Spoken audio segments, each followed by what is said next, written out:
Assalamualaikum warahmatullahi wabarakatuh. Perkenalkan, saya Nurul Mahmuda dengan NIM 2120719000049 akan mempresentasikan tentang integrasi ilmu pengetahuan dalam Islam dalam kasus ilmu kedokteran dan ilmu kesehatan. Yang pertama, konsep ilmu dalam Islam tidak memisahkan antara ilmu agama dan sains. Ilmu hanyalah satu yang di dalamnya tercakup berbagai ilmu berkaitan dengan kehidupan manusia, dunia, dan akhirat. Bergulirnya pendapat Al-Faruq tentang pengintegrasian ilmu agama dan sains mengundang banyak pendapat dan komentar hingga sekarang dan terus berkembang tentu saja melalui landasan filosofis dan metodologis. Makalah ini disusun agar dapat menjelaskan integrasi ilmu pengetahuan dalam Islam dalam kasus ilmu kedokteran dan ilmu kesehatan. Rumusan masalah yang saya angkat adalah yang pertama adalah pengertian ilmu kedokteran dalam Islam. Yang kedua, etika kedokteran Islam. Dan yang ketiga, penyembuhan penyakit dalam Islam. Banyaknya kalangan menganggap antara Islam dan ilmu kedokteran terpisah, terdapat dikotomi. Ilmu kedokteran adalah ilmu duniawi dan ilmu keislaman adalah ilmu keakhiratan. Dalam satu sisi mungkin ada benarnya, dan di sisi lain bagi umat Islam seharusnya tidak ada pemisahan tersebut. Terlepas dari sudut pandang tersebut, dalam studi ini akan dikaji tentang pandangan Islam tentang ilmu kedokteran, kedudukannya dalam syariat Islam.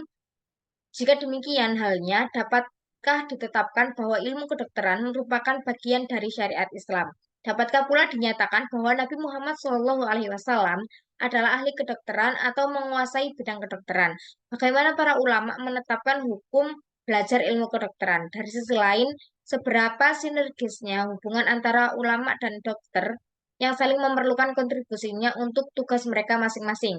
Meskipun sebagai ulama memberikan apresiasi yang sangat tinggi terhadap keberadaannya, namun mereka beberapa memposisikannya dalam bingkai syariat Islam yang mengikat. Apakah termasuk bagian dari syariat Islam yang berdampak hukum tertentu atau tidak? Yang kedua yaitu etika kedokteran dalam Islam. Etika bagi para dokter muslim dalam etika kedokteran Islam tercantum nilai-nilai Al-Quran dan hadis yang merupakan sumber segala macam etika yang dibutuhkan untuk mencapai hidup bahagia dunia akhirat. Etika kedokteran mengatur kehidupan tingkah laku seorang dokter dalam mengabdikan dirinya terhadap manusia baik yang sakit maupun yang sehat. Etika kedokteran Islam terkumpul dalam kode etik kedokteran yang bernama Tibun Nabawi yang mengatur hubungan dokter dengan orang sakit dan dokter dengan rekannya. Yang ketiga yaitu penyembuhan. Berobat atau penyembuhan adalah upaya penyembuhan yang dianjurkan Rasulullah SAW. Bahkan ia adalah bagian bentuk rasa tawakal kepada Allah Subhanahu wa taala.